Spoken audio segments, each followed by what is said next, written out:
우리 옆에 계신 분들, 앞뒤에 계신 분들 한번 인사 나누실까요? 잘 오셨습니다. 사랑하고 축복합니다.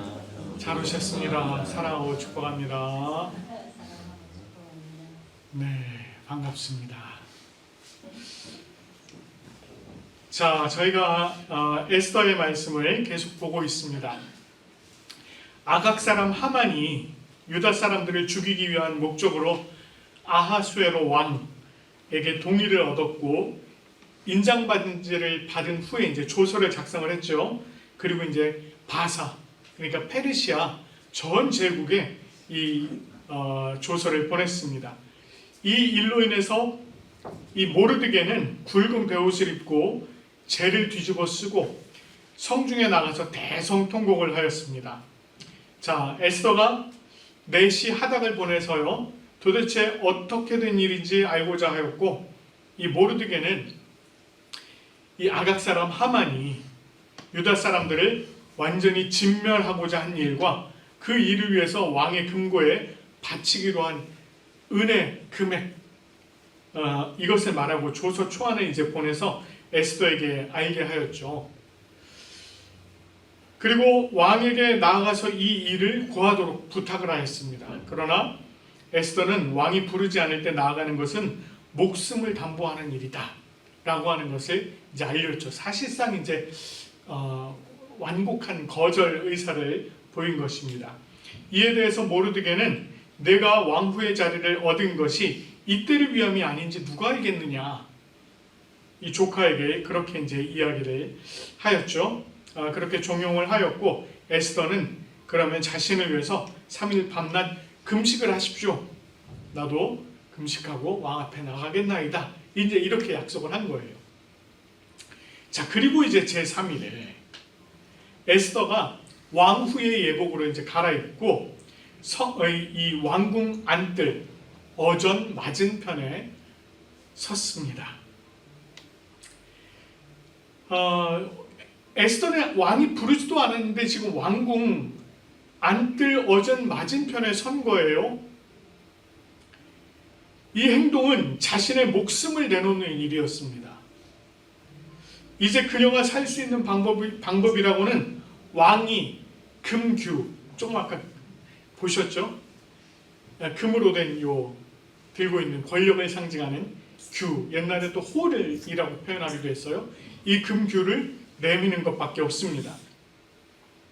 에스더가 이렇게 행동한 것은 자신의 민족, 그 사람들에게 닥친 일이 심상치 않은 일이었고, 그 일을 해결할 수 있는 가능성을 가진 사람은 지금 이 순간에 자기밖에 없다라는 것을 확실하게 안 겁니다.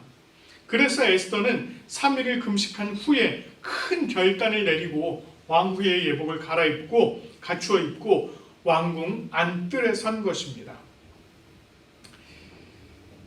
그 자리, 지금 이 에스더가 서 있는 그 자리는 왕이 어전에 앉아 있을 경우에 잘 보이는 자리였어요. 왕이 어전에 앉아서 보니까 어전 문 밖으로 에스더가 서 있는 것이 딱 보인 겁니다. 일반적으로 왕의 입장에서 보면 이 에스더가 큰 잘못을 한 거예요. 자신이 부르지도 않았는데 함부로 지금 왕궁의 안뜰에 들어와 있단 말이에요. 이거는 사형을 당할 일입니다. 그런데 오늘 아하수에로 왕의 상태를 보면 전혀 그렇지가 않은 겁니다. 그가 에스더를 보니 그녀가 어떻게 보였어요? 매우 사랑스러워 보였답니다. 매우 사랑스러워 보였어요. 이례적인 상황이 아닐 수 없습니다. 아하수에로 왕은 에스더의 그 사랑스러움 때문에 금규를 그녀에게 내밀었습니다. 에스더는 자신을 향한 그 금규 앞으로 다가가서 그 금규의 끝을 만졌어요. 이게 어떤 의미냐면 이런 겁니다. 나에게 큰 은혜를 베풀어 주심에 감사합니다 라고 하는 표현이에요. 자신을 향해 금규가 이렇게 내밀어진 것, 그것은 나의 목숨을 살린 것이고 나를 은혜 가운데 세우신 것입니다 라고 하는 그런 의미를 썼던 거예요. 그래서 그 앞에 나가서 경의를 표하는 행동을 하였습니다. 자, 이렇게 아하수에로 왕이 금규를 내민 것도 사실은 이례적인 일인데요. 왕이 왕후 에스더에게 이렇게 물어봅니다. 그대의 소원이 무엇이며 요구가 무엇이냐? 이렇게 물어봐요. 이것은 에스더가 어떤 이유 때문에 목숨을 담보로 자신 앞에 섰다는 것을 알았다는 거예요.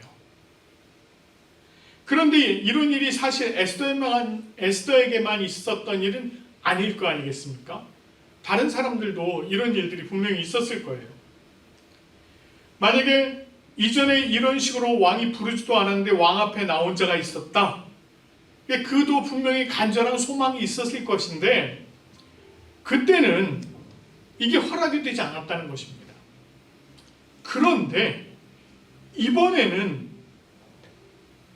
이 에스더를 본 왕이 그녀가 너무너무 사랑스러워 보였고 그냥 그 나머지 금규를 내밀 뿐만 아니라 내 소원이 무엇이냐, 무엇을 요구하느냐 이렇게 얘기한 것입니다.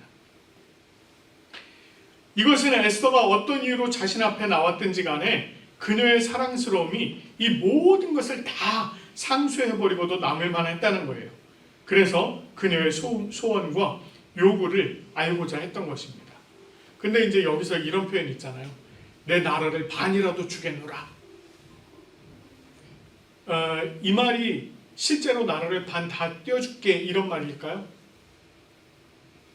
그런 말은 아닙니다. 이게 실제로 어떤 의미냐면 네가 원하는 것은 무엇이든 해주겠다라고 하는 의미이지 그렇다고 나라를 반 떼주겠다 이런 의미는 아니라고 해요. 이 아하수에로 왕이 이 일 때문에 곤란을 겪은 일이 실제로 있었답니다. 그 여인에게 내가 원하면 나라 반이라도 주마 이렇게 얘기를 했더니 이 여인이 주세요 이래갖고 굉장히 곤란을 겪었다는 그 기록이 남아있다고 해요. 네.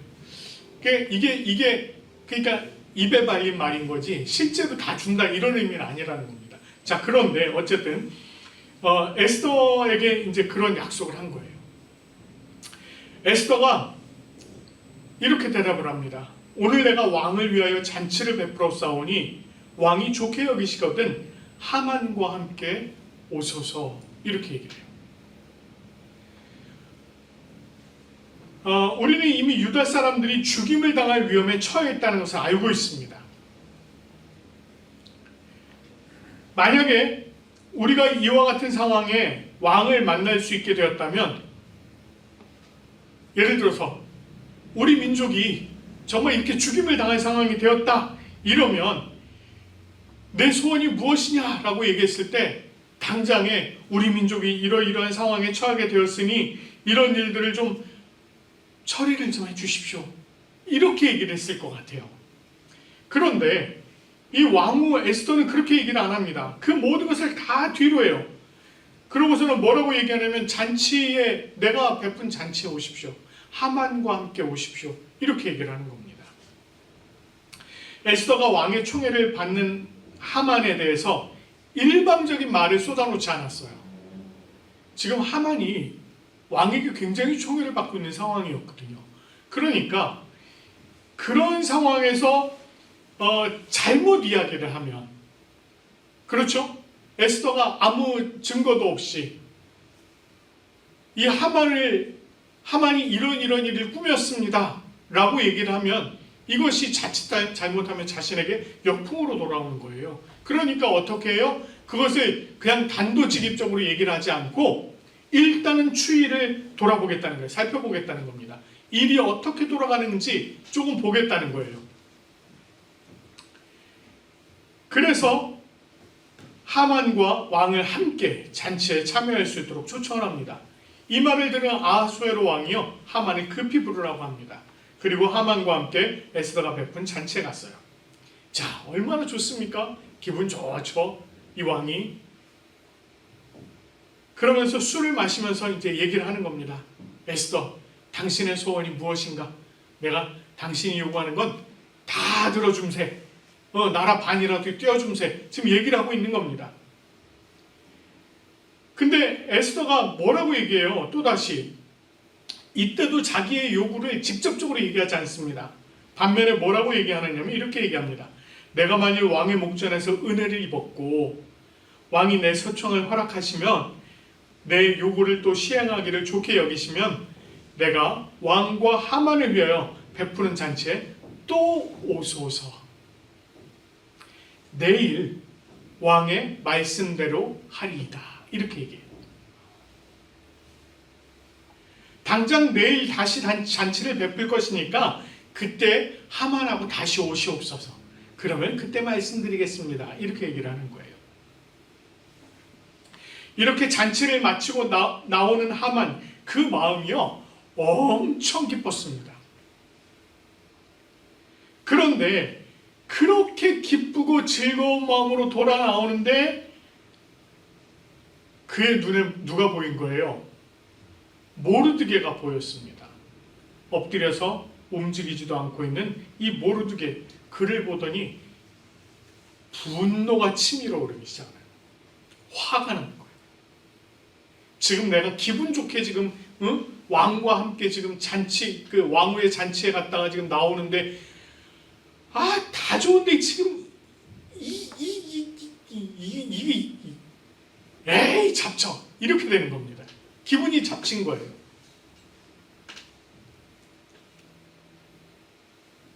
그것 때문에 유다 사람들을 죽이기로 다 작정하고 조서까지 만들어서 보냈어요. 여전히 그렇게 했음에도 불구하고 여전히 이 모르드게의 행동은 변함이 없습니다. 그러니까 그런 모르드게의 모습을 보면서 분노가 치밀어 올라요. 이렇게 분노가 치밀어 올라도 어쩔 수가 없는 겁니다. 우선은 그냥 참고 집으로 돌아갈 수밖에 없어요. 사실 이 하만의 입장에서는요, 모르드게를 당장이라도 지금 죽이고 싶습니다. 그런데 이런 거 있잖아요. 모르드게를 죽였어요. 근데 특별한 이유가 없는 거예요. 왜 죽였느냐? 라고 물었을 때 특별한 이유가 없어. 그럼 어떻게 되겠습니까? 자기가 오히려 이상한 사람이 되잖아요, 하만이. 그러니까 우선은 참는 겁니다. 어차피 조금 있으면 이제 너희 민족들을 전부 다 죽여버릴 계획을 실행할 수 있으니 내가 그때까지 참는다. 이렇게 되는 거예요. 그리고는 집으로 돌아왔습니다. 집으로 돌아왔다고 해서 기분이 풀렸을까요? 여전히 기분이 풀리지 않았죠. 그러니까 하만이 사람을 보냅니다. 그의 친구들과 그의 아내 세레스를 불렀습니다. 그리고 자기의 영광, 내가 이런 영광을 가지고 있어. 내가 지금 자녀들이 엄청나게 많아. 또 왕이 자기를 들어서 모든 지방관과 신하들보다 높였어. 또 왕후 에스더의 잔치에 참여했어. 이런 것들을 막 자랑을 하는 겁니다. 지금 자기가 얼마만큼 크고 높은 위치에 올라가 있는지 이걸 막 자랑하는 거예요. 이 자랑을 해도 모자랄 정도입니다. 막 얼마나 기뻐요. 막 자랑을 합니다. 그렇게 자랑을 쭉 늘어놓다가 그런데 말이지, 이렇게 되는 거예요. 내가 이런 사람인데 도대체 이놈의 모르드게 이거 어떻게 해야 돼? 도대체 이렇게 되는 겁니다. 자랑할 만한, 자기의 모든 것들이 다 자랑할 만했지만 딱 한 가지 그의 뜻대로 되지 않는 것이 있었는데 그게 바로 모르드게였던 거예요. 그러니까 눈에 가시죠. 그래서 친구들과 아내의 말을 들어보고자 한 겁니다. 너희들 생각엔 내가 지금 이걸 어떻게 했으면 좋겠느냐, 이렇게 지금 물은 거예요. 자, 그러자 그의 아내 세레스와 모든 친구들이 말하기를 이렇게 말합니다. 높이가 50규빗 되는 나무를 세우고, 50규빗, 한 규빗이 여기서부터 여기까지가 한 규빗이라고 말씀드렸죠. 요걸 대략 그냥 계산하기 쉽게 50cm 이렇게 계산을 하면 50규빗이면 25m 높이에요. 여러분 25m 높이면 우리 건물 한 층 높이를 대략 3m로 보거든요. 그게 38에 24. 몇 층짜리요? 8층짜리. 네, 8층 높이에 해당하는 나무를 세우라는 겁니다. 굉장히 높은 거예요. 이때 당시에. 그걸 세우고 내일 왕에게 나아가서 이 모르드게를 그 나무의 달기를 구하라는 겁니다. 그리고 왕과 함께 즐거이 잔치에 가라는 거예요. 이 이야기를 들은 이 하만이요, 이 참 그 좋은 방법이 있었구나 이렇게 생각을 한 겁니다. 그러면 오케이, 나무를 세워라. 그래서 50규빗 되는 나무를 세웠습니다. 그리고 이튿날 자기가 이제 왕 앞에 나가서 이 모르드게가 이만저만하고 여차저차하고 이래저래 해서 이러저러 하니 저 나무에 달게 해 주시옵소서 간청을 드리고, 그래서 왕의 허락을 받고 즐거운 마음으로 이제 에스더의 잔치, 왕후의 잔치에 참여하면 되겠다 이렇게 생각을 한 겁니다. 그래서 나무를 세웠어요. 오늘 우리가 읽은 본문의 내용입니다. 이 본문의 내용을 보면은 여기서 핵심적인 인물 두 사람이 등장하네요. 누구 등장합니까? 물론 네 명이 등장하고 있습니다만 그 중에 핵심적인 인물 두 사람을 딱 이야기를 한다면 에스더와 하만입니다. 이 에스더와 하만, 이 두 사람은 정반대의 목적을 가지고 등장을 해요. 우선 에스더는 사람을 살리고자 합니다. 사람들을 살리기 위해서 자기의 목숨을 내어놔요. 그렇게 왕 앞으로 나간 에스더의 마음에는 오직 유다 사람들을 살리고자 하는 그 생각으로 가득했습니다. 그것을 위해서 금식하고 그것을 위해서 기도하고 왕 앞에 나아가서 어전 맞은편에 선 겁니다. 여기 어전 맞은편에 섰다라고 하는 것은 자신의 목숨을 내어놓을 정도로 각오를 했다 이런 말이에요. 그렇게 선 겁니다. 반면에 하만은 어땠습니까? 사람들을 죽이고자 했어요. 그의 마음에는 모르드게와 그의 민족인 유다 사람들을 다 죽이고자 하는 마음이 가득 찼습니다. 무엇보다 모르드게를 죽이고자 하는 그 생각이 그를 완전히 지배하고 있어요. 그러니까 그와 그의 민족들을 다 멸해버려야겠다라고 하는 생각이 그의 모든 것들을 다 지배하고 있는 것입니다. 그래서 그는 할 수만 있다면 모르드게를 죽일 계획을 세웠고 그 목적을 달성하기 위해서 사람들을 모으고 나무를 세우고 왕 앞에 구하고자 했던 것입니다. 그런데 성경에는요, 이런 목적을 가진 다양한 사람들이 등장하는 것을 볼 수 있습니다. 여러분, 우리가 구약 성경을 쭉 살펴보면은요, 구약 성경에 특별히 이제 이스라엘의 많은 왕들이 막 세워지고 쇠하고 막 이럴 때에, 그때에 등장하던 사람들이 있었습니다. 누굽니까? 선지자들이에요. 선지자들. 이스라엘 사람들이 죄를 범하고 하나님 앞에 범죄하였을 때 거기서 돌이키라고, 그 죄악 가운데서 돌이켜서 하나님의 그 생명을 받으라고, 하나님 앞으로 나아오라고 그렇게 외치던 사람들이 있었어요. 이 선지자들은요, 전부 다 자기 목숨 내놓고 외치던 사람들입니다. 구약에는 그랬다고 한다면 신약에서는 특별히 사람을 살리기 위해서 자신의 목숨을 버린 분이 등장을 합니다. 누구예요? 예수님이에요. 예수 그리스도세요. 예수님께서, 하나님의 독생자이신 예수 그리스도께서 이 땅에 오신 이유는 딱 하나밖에 없습니다. 죽을 수밖에 없는 영혼들을 살리시기 위한 그 목적이었습니다. 그들을 구원하시고 그들에게 영원한 생명을 주시기 위해서 이 땅에 오셔서 자신을 십자가에 내어 주기까지 하셨습니다. 그것으로 인해서 우리가, 저와 여러분이 영원한 생명을 얻게 된 것입니다. 그러나 반면에 참소하는 자, 누구라고 했죠? 거짓을 말하는 자, 거짓의 영, 사단을 얘기합니다. 참소하는 자는 여전히 우리를 죽이고자 해요. 사단은요, 처음에는 사탕발림과 같이 다정한 모습으로 우리에게 다가옵니다. 그러나 사단은 우리를 속이고 우리를 계속해서 분열하게 하고 하나님으로부터 멀어지게 합니다. 결국은 죄와 죽음의 사슬로 메어버리고 처절한 영원한 죽음 가운데 떨어져 버리도록 하는 것이 바로 사단이에요. 우리를 죽이고자 하는 것이 바로 사단이라는 것입니다.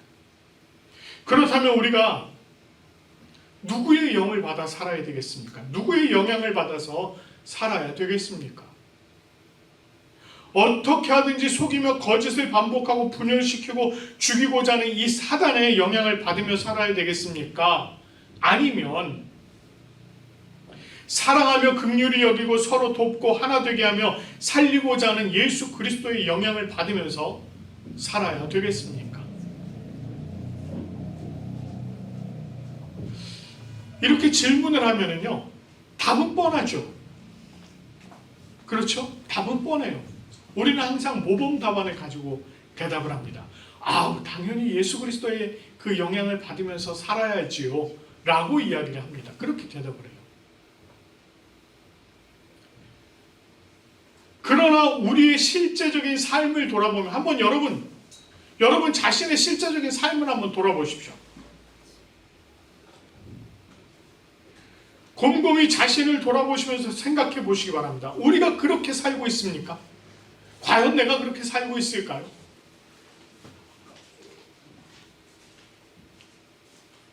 우리가 예수 그리스도처럼 사람을 살리는 자들로 살려고 한다면 우리가 먼저 예수 그리스도 안에 바로 세워져야 돼요.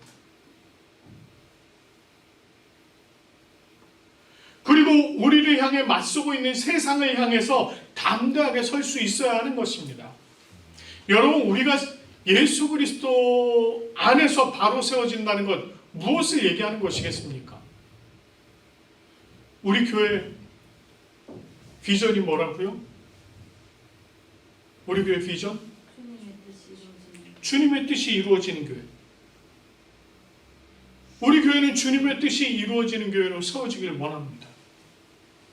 그리고 그 비전을 이루기 위한 몇 가지 내용들이 나와 있죠. 우리는 예수 그리스도의 생명으로 살고 예수님의 마음으로 사랑하며 섬기고 예수님의 복음을 전합니다.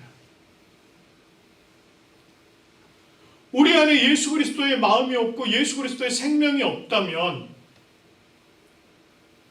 우리가 만약에 형제 자매들을 사랑하지 않는다면 예수 그리스도의 마음을 가지고 사랑하고 섬겨야 되는데 그렇지 못하다면 또 우리가 세상 가운데 생명의 복음인 예수 그리스도의 복음을 전해야 되는데 그러지 못한다면 과연 우리가 예수 그리스도의 영향을 받으며 살아가는 자들일까요? 라는 질문을 던지고 있는 것입니다.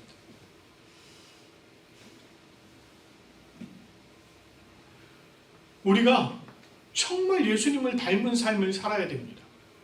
우리가 정말 예수님과 같은 삶을 살아야 돼요. 여러분들은 다 크리스찬, 이 크리스찬이 이태리 말로는요 크리스티아노예요. 크리스티아노, 요 아노라고 하는 요 말은요 작다라고 하는 의미가 있어요. 작다. 다시 달리 표현하면 뭐예요? 작은 그리스도예요. 여러분들은 전부 다 작은 그리스도예요.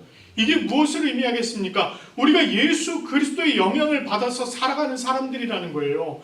이 땅 가운데서 생명을 살리는 자로 살아가야 된다는 것입니다. 우리가 그 영향을 받으면서 살아야 되는 거예요. 그것을 위해서 우리가 하나님 앞에 기도하고 간구해야 하는 것입니다. 우리 안에 성령께서 충만하시고 우리에게 모든 것을 가르치시고 또한 우리로 하여금 예수님께서 말씀한 것이 생각나도록 도와주시기를 우리가 성령님께 기도를 해야 간구해야 돼요. 그래야만 우리가 예수님의 말씀대로 살아갈 수 있는 것입니다. 우리가 예수님의 말씀대로 순종하며 이 땅에서 살아가도록 기도하고 실천해야 합니다. 우리가 또한 예수 그리스도로 옷 입은 자가 되었잖아요. 예수 그리스도로 옷 입은 우리가 세상 맞은편에 담대하게 설 수 있어야 하는 것입니다.